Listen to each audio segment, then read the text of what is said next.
Mau'izatul Hasanah yang akan disampaikan oleh Al-Habib Fahmi bin Muhsin bin Alwi Abdullah Al-Aidrus. Kepada beliau kami haturkan.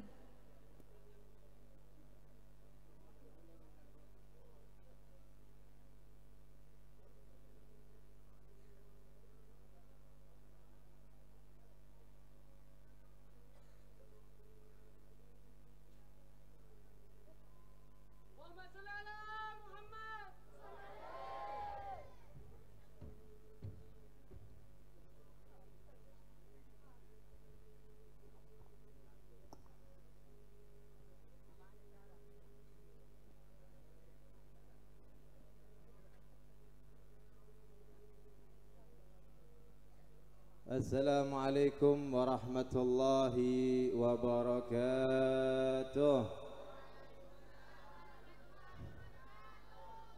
Bismillahirrahmanirrahim.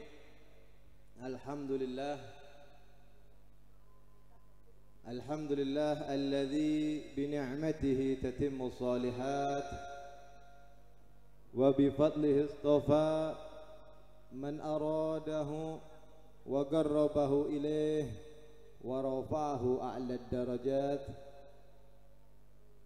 wassalatu wassalam ala sayyidil amjad al-ma'ruf fi as-sama'i bi Ahmad wa fi ardina bi Abil Qasim sayyidina wa maulana Muhammad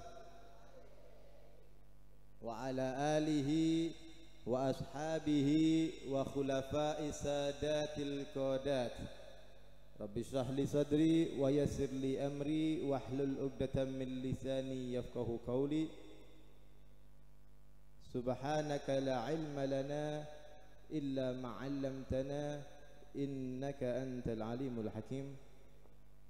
Allahumma salli ala sayyidina Muhammadin salatan taghfiru biha adh-dhunub amin wa tuslihu biha al-qulub wa tantaliqu biha al-usub wa talinu biha as-su'ub wa ala alihi wa sahbihi wa man ilaihi mansub amma ba'du. Hadratal mukarramin yang kami muliakan juga kami cintai, segenap para asatid, para kiai, para alim ulama, para masyayikh, para guru-guru agama, para tokoh-tokoh masyarakat, wabil khusus kepada guru kita bersama yaitu Al-Ustadz Zaini Dahlan, yang mana Masya Allah pada siang hari ini kita diberi kejutan, ternyata beliau lagi lamaran. Masya Allah. Tidak lupa juga kepada guru kita bersama yang tadi sudah menyampaikan sambutannya, yaitu Gus Anik bin Gus Ghanim, Kiai Haji Ahmad Ghanim Jauhari. Begitu juga Kiai Haji Abdul Hamid yang insya Allah sebentar lagi akan datang kemari. Serta maaf kepada ustadz-ustadz yang lainnya yang tidak dapat kami sebutkan satu persatu namanya, tapi insya Allah tidak mengurangi rasa hormat kami. Kita minta kepada Allah mudah-mudahan ustadz-ustadz kita, kiai-kiai kita, guru-guru kita, ulama kita, semuanya diberikan umur yang panjang oleh Allah, diberikan sehat wal afiah, dijauhkan dari segala macam penyakit, dijauhkan dari segala macam fitnah, dan dijadikan orang-orang yang istiqomah di jalan Allah. Amin ya rabbal alamin. Begitu juga tidak lupa salam penghormatan ini kami hadiahkan kepada segenap para hadirin dan hadirat yang dirahmati oleh Allah Subhanahu wa taala. Alhamdulillah, kita bersyukur kepada Allah Subhanahu wa taala yang mana pada siang hari ini kita semuanya dapat berkumpul untuk memperingati Maulid Nabi Muhammad sallallahu alaihi wasallam. Tadi telah disebutkan sedikit oleh guru kita yaitu Gus Anik, tadi menyampaikan apa yang telah dicantumkan dalam kitabnya Sayyid Muhammad bin Alwi Al-Maliki, bahwasanya kita mengadakan maulid seperti ini termasuk acara yang baik, acara yang bagus. Jadi oleh karena itu kalau kita pengen senang di dunia akhirat, maka jangan pernah lupa untuk sering-sering mengadakan acara maulid Nabi, saudara. Saudara-saudara yang dirahmati oleh Allah Subhanahu wa taala, Maulid Nabi Muhammad sallallahu alaihi wasallam ini kita tahu pada pendapat yang masyhur, pendapat yang paling tepat, pendapat yang paling sahih itu menyatakan bahwasanya Rasulullah dilahirkan di bulan Rabiul Awal, tepatnya hari Senin, dan tanggalnya adalah tanggal 12. Itu pendapat yang masyhur, pendapat yang kuat. Tapi bukan berarti pada tanggal 12 Rabiul Awal itu Nabi dilahirkan saja, bukan. Tapi ternyata pada tanggal yang sama juga Al-Imam Ibnul Katsir menyebutkan dalam kitab tafsirnya bahwasanya ketika Rasulullah hijrah dari Mekah menuju ke Madinah, Rasulullah tiba di kota Madinah tepat tanggal 12 Rabiul Awal. Nah, itu jadikan catatan ilmu untuk kita. Enggak cukup sampai di situ para hadirin yang dirahmati oleh Allah. Rasulullah ketika dipanggil kembali kepada Allah, ketika Rasulullah menghadapi ajalnya, Rasulullah wafat tepat juga pada tanggal 12 Rabiul Awal. Jadi ini bukan suatu kebetulan, tapi ini memang ketentuan dari Allah Subhanahu wa taala. Nah, tadi disebutkan oleh Gus Anik bahwasanya Rasulullah dilahirkan di bulan Rabiul Awal. Ini menandakan bulan Rabiul Awal menjadi mulia karena Rasulullah dilahirkan di bulan tersebut. Kenapa Allah tidak lahirkan Nabi Muhammad di bulan Ramadan? Atau mungkin kenapa Allah tidak lahirkan Nabi Muhammad pada bulan Rajab atau Sa'ban dan lain sebagainya? Allah menetapkan hari kelahiran Nabi Muhammad pada bulan Rabiul Awal. Tujuannya apa? Tujuannya agar tidak ada persepsi dalam pikiran kita, oh Nabi Muhammad dilahirkan di bulan Ramadan, pantas saja mulia. Tidak ada pemikiran seperti itu saudara-saudara.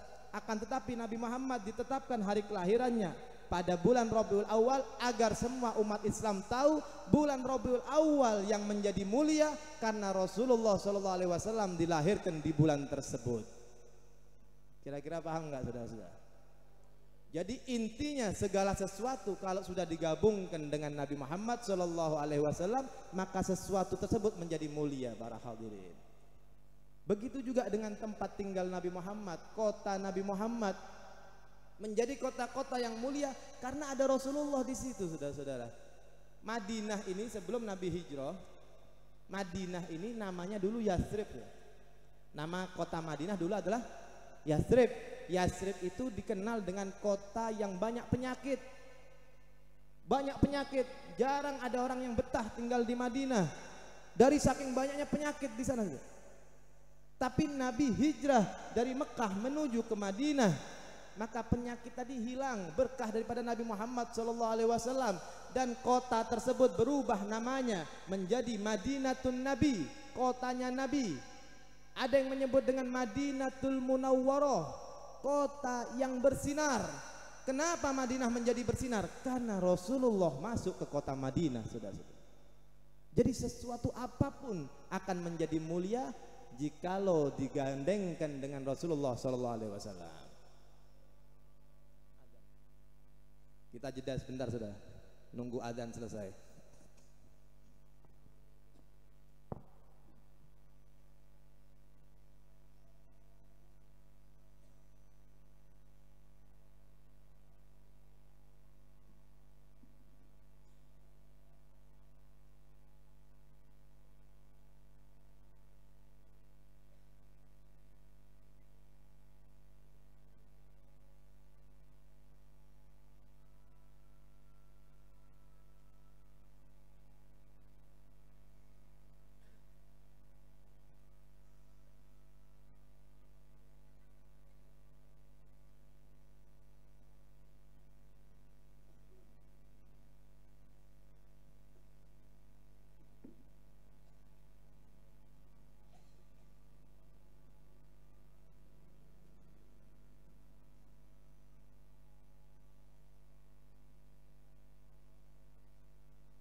Allahumma sholli ala Muhammad.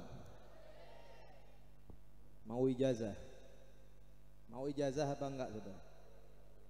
Ada satu ijazah dari guru-guru kami, saudara. Kalau kita setelah azan, ini diamalkan, setelah azan kita baca doa setelah azan. Setelah itu tambahkan doa untuk kedua orang tua tuh. Tambahkan doa untuk kedua orang tua. Tahu doa untuk orang tua? Santri harus tahu tuh. Rabbighfirli walidayya warhamhuma kama rabbayani shaghira. Tapi caranya begini. Rabbighfirli walidayya. Rabbighfirli walidayya. Rabbighfirli walidayya. Rabbighfirli walidayya. Rabbighfirli walidayya. 5 kali baru diteruskan warhamhuma kama rabbayani shaghira. Bisa kira-kira. Jadi setelah doa adzan tambahkan Rabbighfirli walidayya 5 kali, setelah itu warhamhuma kama rabbayani shaghira. Siapa orang yang mengamalkan itu, saudara, maka akan dicatat oleh Allah sebagai orang yang taat kepada Allah, taat kepada Rasulullah, dan taat ataupun berbakti kepada kedua orang tuanya. Jadi itu amalkan. Baik para hadirin yang dirahmati Allah Subhanahu wa taala, kita lanjut. Tadi kita menyatakan segala sesuatu kalau digabungkan, digandengkan dengan Nabi Muhammad SAW, maka sesuatu tadi akan menjadi mulia. Kota Madinah menjadi mulia karena disebut kotanya Nabi. Para sahabat Nabi menjadi mulia karena mereka sahabatnya Nabi. Keluarga Nabi menjadi mulia karena mereka keluarganya Nabi. Begitu juga dengan kita, umatnya Nabi menjadi mulia, bahkan menjadi umat terbaik karena umatnya Nabi Muhammad Sallallahu Alaihi Wasallam. Jadi oleh karena itu, jikalau kita berbahagia atas lahirnya anak putra putri kita, maka atas lahirnya Nabi Muhammad Sallallahu Alaihi Wasallam kita lebih berhak untuk berbahagia para hadirin. Dulu ketika Nabi dilahirkan, Nabi memiliki seorang paman namanya Abu Lahab. Abu Lahab ini kita tahu tidak beriman kepada Allah, tidak beriman kepada Rasulullah. Ya, memang Abu Lahab paman Nabi, tapi Abu Lahab tidak beriman kepada Nabi. Setidaknya ketika Nabi SAW dilahirkan, itu Abu Lahab berbahagia, senang keponakannya lahir, senang Abu Lahab. Ketika Abu Lahab senang, dia punya satu orang budak namanya Thuwaibah. Dari saking senangnya punya ponakan baru, dibebaskan budaknya yang bernama Thuwaibah. Ini Abu Lahab kafir, dinas dalam Al-Quran kekafirannya, tapi Allah tidak melupakan kebahagiaannya atas lahirnya Sayyidina Muhammad ibn Abdullah. Karena Abu Lahab berbahagia atas lahirnya Nabi Muhammad, maka Abu Lahab mendapatkan keringanan atas siksanya di dalam neraka di setiap hari Senin. Kenapa? Karena Rasulullah lahir persis di hari Senin dan Abu Lahab berbahagia ketika itu, maka Allah berikan balasan kepada Abu Lahab, diberi keringanan. Para ulama menyebutkan Abu Lahab dapat minum dari jari jemarinya di setiap hari Senin. Ulama yang lain mengatakan Abu Lahab mendapatkan rasa dingin di setiap hari Senin.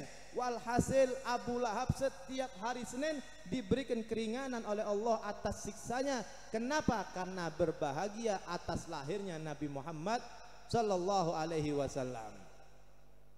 Saudara, mari kita lihat begitu rahmatnya Allah Subhanahu Wa Taala.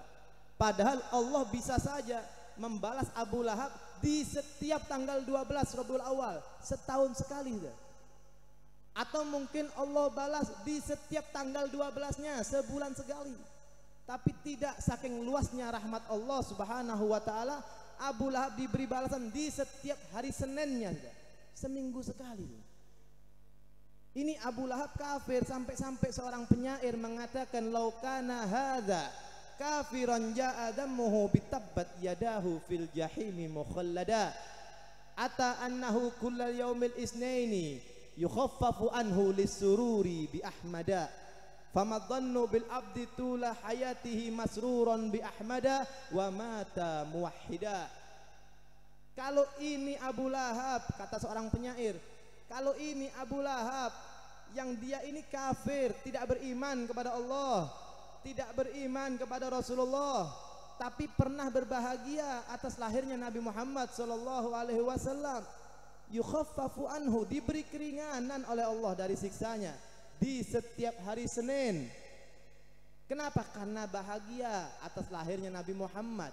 Maka bagaimana dengan kita para hadirin yang dirahmati oleh Allah? Bagaimana dengan kita umat Islam, beriman kepada Allah, beriman kepada Rasulullah, cinta kepada Nabi Muhammad, dan kita mengadakan maulid Nabi Muhammad, maka insya Allah kita tidak akan pernah disia-siakan oleh Allah Subhanahu wa ta'ala. Jadi oleh karena itu jangan pernah dengar kalau ada orang mengatakan ini bid'ah, jangan didengarkan. Kalau memang dibilang bid'ah, ya ini bid'ah, tapi ini bid'ah hasanah, bid'ah tapi bid'ah yang bagus, nggak ada urusan dengan yang lain. Tidak bisa orang merayakan maulid Nabi disesat-sesatkan, saudara-saudara. Jadi oleh karena itu para hadirin yang dirahmati oleh Allah Subhanahu wa taala, Al-Imam Hasan Al-Basri mengatakan dalam magolahnya, "Lau kana li mislu jabalin Uhud dhahabin." Kalau seandainya aku punya seperti gunung Uhud emas, aku punya emas sebesar gunung Uhud, kata beliau, la anfaqtuhu ala qiraati maulidin Nabi Muhammad sallallahu alaihi wasallam. Maka segunung emas tadi akan aku infakkan untuk perayaan maulid Nabi Muhammad sallallahu alaihi wasallam. Saudara-saudara, segunung emas ini bukan sedikit ya. Segunung emas ini besar, gunungnya gunung Uhud lah gitu. Itu kata beliau, seandainya aku punya sebanyak itu, aku infakkan untuk maulid Nabi Muhammad sallallahu alaihi wasallam. Itu Imam Hasan Al-Basri. Cukup untuk kita jadikan pedoman, nggak usah dengar yang lain. Kalau yang lain mau bid'ah ya udah ikut yang lain. Kita ikut Imam Hasan Al-Basri cukup. Dibesarkan maulid Nabi Muhammad sallallahu alaihi wasallam ini, jadikan contoh untuk kita adakan maulid Nabi setiap tahunnya, saudara-saudara. Habib, bagaimana caranya kita bisa mengadakan maulid Nabi? Kalau ada kemauan, saudara, ambil 10% saja dari hasil penghasilan kita seharinya, saudara. Ambil 10%, sehari dapat 100.000, taruh 10.000-nya, saudara. Oh, sehari dapat 200.000, taruh 20.000-nya, saudara. 10%, tiap hari kita taruh, anggap kita dapat penghasilan 100.000. Berarti sehari kita bisa kumpulkan 10.000, saudara. 10.000 ini kalau kita kumpulkan satu bulan menjadi 300.000. Kumpulkan terus sampai 1 tahun, lebih dari 3 juta. Adakan maulid dengan uang itu. Itu hanya dari 10.000 kita bisa adakan maulid Nabi. Apalagi kita yang hasilnya lebih dari itu. Jangan sampai nggak pernah bikin maulid. Tampakkan, tunjukkan rasa cinta kita kepada Nabi Muhammad sallallahu alaihi wasallam. Jangan pernah ragu untuk merayakan maulid Nabi Muhammad sallallahu alaihi wasallam. Abu Lahab saja kafir diberi balasan oleh Allah, apalagi kita Islam. Enggak mungkin disia-siakan oleh Allah. Tunjukkan rasa cinta kita kepada Nabi Muhammad sallallahu alaihi wasallam. Para hadirin yang dirahmati oleh Allah Subhanahu wa taala, ada satu akhlak Nabi yang luar biasa yang dapat kita contoh, di mana Nabi Shallallahu Alaihi Wasallam pernah diundang oleh salah satu sahabatnya. Ketika itu Rasulullah diberi suguhan korma. Kormanya belum begitu masak, saudara. Akhirnya rasanya agak-agak pahit, belum enak, saudara. Kecut. Itu dimakan oleh Nabi, dan yang diambil oleh sahabatnya semua diminta, sini, aku ini suka makanan ini, kurma ini enak buat aku. Dimakan semua oleh Rasulullah. Sahabat Nabi heran, loh kok tumben-tumbennya? Biasanya Rasulullah kalau ada makanan dibagi-bagi, tapi ini dimakan sendiri. Begitu pulang dari rumah orang tersebut, para sahabat bertanya, ya Rasulullah, kenapa engkau lakukan itu? Biasanya engkau bagi-bagi, tapi kok sekarang dimakan sendiri? Kata Nabi, ya, kalau aku nanti memberikan kepadamu, terus kamu bilang, wah kurmanya kecut, pahit, tuan rumahnya sakit hati. Jadi aku nggak kasih tahu kalian supaya tuan rumah nggak tahu. Ini artinya Nabi SAW menjaga perasaan umat Islam yang lain juga. Dijaga perasaan daripada umat Islam yang lain. Dan ini pernah dicontoh. Masya Allah.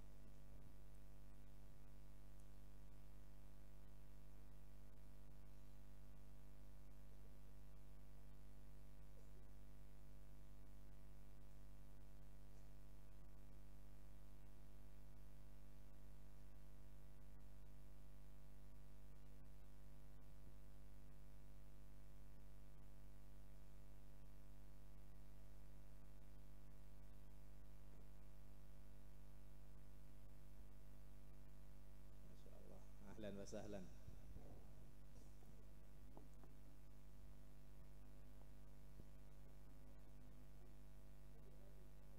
Alhamdulillah kita kedatangan Kiai Haji Ahmad Ghanim. Mudah-mudahan menambahkan keberkahan untuk kita semuanya. Amin ya rabbal alamin. Kita lanjut saudara-saudara. Nabi begitu menjaga perasaan daripada umat Islam yang lain, saudara-saudara. Ini contoh untuk kita bahwasanya kita perlu untuk menjaga daripada perasaan saudara-saudara kita yang lain. Kejadian seperti ini dicontoh oleh salah satu ulama pewaris Nabi Muhammad SAW. Ada yang bernama Al-Habib Abdul Qadir bin Ahmad As-Segaf. Habib Abdul Qadir bin Ahmad As-Segaf ini wali kutub, ada di Jeddah, saudara, meninggal di sana. Al-Habib Abdul Qadir bin Ahmad ini, saudara, pernah diundang oleh satu orang, hadir majelis, datang Habib Abdul Qadir, seneng luar biasa tuan rumahnya. Masya Allah, kita kedatangan Habib Abdul Qadir bin Ahmad As-Segaf, ini wali kutub, wali besar. Seneng tuan rumahnya. Saking senengnya, begitu Habib Abdul Qadir bin Ahmad As-Segaf ini tadi pamit, sudah diantar sampai ke mobilnya. Begitu masuk ke mobil, dari senengnya tuan rumah tadi nutupkan pintu mobilnya, ditutupkan. Begitu sudah ditutup pintunya, Habib Abdul Qadir bin Ahmad jalan agak jauh dari rumah tuan rumah tadi. Sopirnya disuruh berhenti dulu, Pir. Kenapa Habib? Sebentar, buka dulu pintu ini. Dibuka pintu, ternyata tangan beliau kejepit, sudah. Tangannya kejepit, sudah. Masya Allah, kejepit tapi diem. Kenapa? Karena menjaga perasaan daripada tuan rumahnya yang lagi seneng-senengnya. Ini siapa yang dicontoh? Yang dicontoh adalah Nabi Muhammad SAW. Coba kita, saudara, diundang orang misal, terus ditutupkan pintunya kecepit, bisa-bisa langsung teriak, saudara. Refleks kagetnya. Tapi bagaimana beliau? Akhlak yang dicontoh adalah akhlak Nabi Muhammad SAW. Wa ma min khuluqin fil bariyatil mahmud illa wa huwa mutalaqan an zainil wujud. Tidak ada akhlak yang baik yang dilakukan oleh umat Islam, yang dilakukan oleh umat Nabi Muhammad SAW, kecuali akhlak tersebut pernah dicontohkan oleh Sayyidina Muhammad ibn Abdullah. Allahumma sholli ala Muhammad. Jadi oleh karena itu, para hadirin yang dirahmati oleh Allah Subhanahu wa taala, menjaga perasaan umat Islam itu penting, saudara. Menjaga perasaan umat Islam itu penting. Disebutkan oleh para ulama, pahala orang yang menjaga perasaan umat Islam yang lain itu lebih besar daripada pahala membangun Ka'bah sampai 70 kali. Seandainya kita bangun Ka'bah, dibangun lagi, bangun sampai 70 kali sekalipun, bahkan lebih dari itu, tetap lebih gede pahala orang yang membahagiakan orang Islam yang lain. Begitu juga sebaliknya, kalau kita menyakiti umat Islam yang lain, itu dosanya jauh lebih besar daripada menghancurkan Ka'bah 70 kali. Jadi hati-hati, jangan sembarangan. Kalau ketemu saudara kita, sapa, assalamualaikum, afsus salam bainakum tahabbu, kata Rasulullah. Sebarkan salam di antara kalian, maka kalian akan saling cinta. Jadi oleh karena itu, para hadirin yang dirahmati Allah Subhanahu wa taala, adanya acara-acara seperti ini, setidaknya kita harus bawa ilmu yang kita bisa amalkan. Apa yang dicontohkan oleh Nabi Muhammad kita bisa tiru. Seperti sekarang kita punya guru Al-Ustadz Ahmad Zaini Dahlan ini, saudara, menampakkan rasa cintanya kepada Nabi Muhammad dengan cara dididik anak-anak santri bagaimana caranya untuk mengetahui ilmu, khususnya ilmu Al-Quran. Karena sekarang maaf-maaf, banyak daripada umat Islam ini kalau baca Al-Quran kadang nggak pas makharijul hurufnya, saudara. Makhraj-makhrajnya nggak pas. Maaf. Kadang kalau orang-orang yang dia itu terlalu medok Jawanya, saudara, itu kalau sudah baca iya kana budu, itu dibaca iya kana budu, bener budu, iya kana budu. Jadi da bukan da, ja bukan ja. Itu kalau yang terlalu Jawa. Begitu juga kalau orang yang terlalu kemadura-maduraan, saudara, itu mereka kalau baca iya kana budu, iya kana budu, wa iya kana. Jadi iya, padahal harusnya iya. Nah itulah pentingnya ada ilmu-ilmu yang mengajarkan tentang Al-Quran. Khairukum man ta'allama Al-Quran wa 'allamahu. Sebaik-baik kalian kata Rasulullah adalah yang mau belajar Al-Qur'an dan yang mengajarkannya. Jadi penting jangan sampai kita malas-malesan. Kalau kita malas untuk belajar, bagaimana mungkin kita bisa mengerti ilmu? Kalau kita malas-malesan belajar, bagaimana mungkin bisa tahu hukum ini, hukum itu? Sekarang maaf-maaf orang sholat sekarang kadang baca Fatihah dalam hati. Fatihah dibacanya dalam hati, percuma, nggak sah jadinya. Padahal Fatihah itu wajib dilafatkan. Selain wajib dilafatkan harus didengar. Kalau kita bacanya dalam hati otomatis nggak sah. Loh Habib kan saya nggak tahu Habib kalau itu wajib dilafatkan. Loh kalau nggak tahu bagaimana? Kata Habib Abdullah bin Alwi Al-Haddad dalam kitabnya Nasihud Diniyah, orang yang mengatakan tidak tahu nanti ketika yaumil hisab di hadapan Allah akan ditanya oleh Allah, kenapa kamu kok tidak tahu? Jadi bukan langsung dimahfuz dah, ditanya dulu, loh kenapa kok nggak tahu? Kalau menjawab, oh ya Allah saya jauh dari ulama, tinggalnya di atas gunung, nggak ada ustadz, nggak ada kiai, nggak ada ulama, oh dimaafkan sudah, oh kamu ma'dzur. Atau mungkin mengatakan, oh ya Allah saya baru masuk Islam, saya mu'alaf, baru kenal tentang hukum-hukum, gak sebegitu ngerti, oh kamu ma'dzur karena masih baru kenal Islam, mu'alaf. Tapi kalau kita ini saudara-saudara gak ada ma'dzur, gak dimaafkan saudara. Kalau kita tidak tahu akan ditanya, kenapa kamu tidak tahu? Berarti kamu yang gak mau belajar, berarti kamu yang gak mau bertanya. Itu artinya Anda bukan tidak tahu, tapi tidak mau tahu. Beda hukum kalau tidak tahu dengan tidak mau tahu, saudara-saudara. Jadi oleh karena itu mumpung kita ini hidup banyak ulama, banyak ustadz, tanya apa yang kita nggak ngerti. Kata Sahibul Zubat, man lam yakun ya'lamu dha falyas'ali, man lam yajid mu'alliman falyarhali. Kalau kita punya problem dalam urusan agama, ada masalah yang kita nggak ngerti, tanya, kata beliau dalam kitab Zubatnya, tanya. Kalau nggak ada ulama bagaimana? Man lam yajid mu'alliman falyarhali. Kalau nggak ada ustadz yang bisa kita tanya, nggak ada kiai yang bisa kita tanya, maka falyarhali, tinggalkan kotamu, tinggalkan desamu, pergi cari ulama, cari ustadz untuk menuntut ilmu. Sampai seperti itunya. Artinya Islam ini para hadirin tidak mengajarkan kita untuk ridho dengan kebodohan. Islam tidak memperbolehkan umatnya ridho dengan kebodohan. Harus belajar, tidak boleh kita ini sampai nggak ngerti hukum ini dan hukum itu, apalagi tentang sholat. Sedangkan sholat adalah hal pertama yang ditanyakan oleh Allah nanti di hadapannya. Habib, tapi kan nggak enak belajar Habib. Memang belajar nggak enak saja. Silahkan tanya kiai-kiai yang ada, tanya ustadz-ustadz yang ada. Bagaimana pengalamannya kita ketika mencari ilmu? Nggak enak saja. Capek, pahit, kadang kurang tidur. Tapi memang harus dihinakan untuk mencari ilmu. Kata Imam Syafi'i, man lam yaduk dulla ta'allumi sa'atan tajarra' dullal jahli tula hayatihi. Siapa yang tidak merasakan hina, tidak merasakan susah, nggak mau capek ketika mencari ilmu, maka harus siap untuk menjadi hina, capek, susah, menjadi orang bodoh untuk selama-lamanya. Jadi oleh karena itu lebih baik kita capek sebentar di dalam pondok pesantren, hina sebentar di dalam pondok pesantren, daripada kita nggak belajar, nggak pernah mondok, nggak tahu ilmu, hinanya seumur hidup kita. Kenapa? Karena menjadi orang yang bodoh. Ini problem masyarakat sekarang. Kadang maaf, sekolah lebih dipentingkan daripada ilmu agama. Padahal nanti di hadapan Allah yang ditanyakan adalah urusan ibadah kita, sholat kita bagaimana, muamalat kita bagaimana. Itu yang ditanyakan oleh Allah. Nggak mungkin Allah bertanya matematika kita gimana, nggak mungkin Allah nilai IPS kamu bagaimana, nggak mungkin. Jadi oleh karena itu ilmu agama harus kita tekankan, harus kita utamakan. Jadi mudah-mudahan kita semuanya termasuk golongan orang-orang yang mendapatkan ilmu yang bermanfaat. Amin ya rabbal alamin. Karena ini masih ada tambahan lagi dari beliau insyaallah Kiai Ghanim Jadi insya Allah sedikit ini tapi bermanfaat untuk kita semuanya.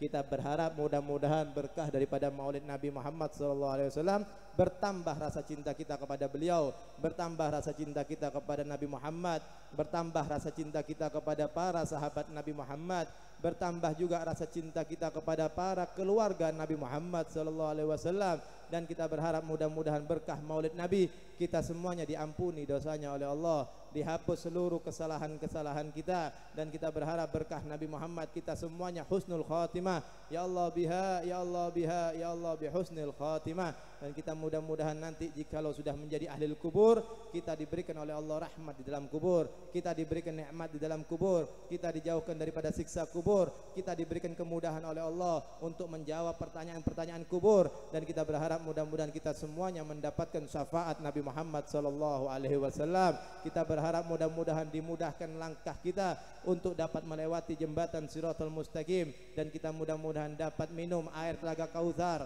langsung dari tangan suci Nabi Muhammad SAW. Dan kita minta kepada Allah mudah-mudahan kita semuanya dimasukkan ke dalam surga, berkumpul dengan para aulia, berkumpul dengan para syuhada, berkumpul dengan para solihin, dan kita semuanya disambut oleh Rasulullah SAW. Kita minta mudah-mudahan apa yang kita minta di tempat ini dikabulkan oleh Allah. Allahumma innaka amartana bid-du'a wa wa'adtana al-ijabah fastajib ma da'awnaka kama wa'adtana innaka la tukhliful mi'ad birahmatika ya arhamar rahimin ya arhamar rahimin ya arhamar rahimin. Wa sallallahu ala sayyidina Muhammadin wa ala alihi wa sahbihi wa sallam walhamdulillahi rabbil alamin bisiril Fatihah.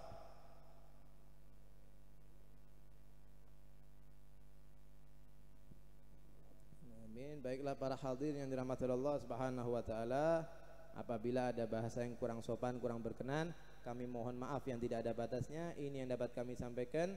Hadza minni wal afu minkum. Wassalamualaikum warahmatullahi wabarakatuh.